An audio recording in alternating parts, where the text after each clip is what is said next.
You ask Tiger to solve. This deals with linear equations with one unknown.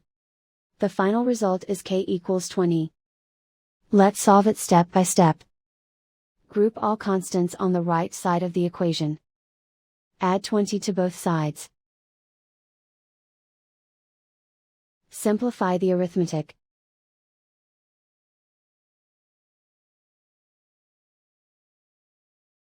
Isolate the k.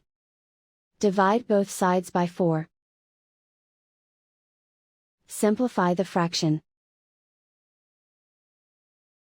Find the greatest common factor of the numerator and denominator.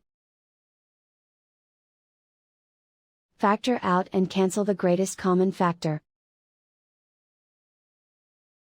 And so the final result is k equals 20.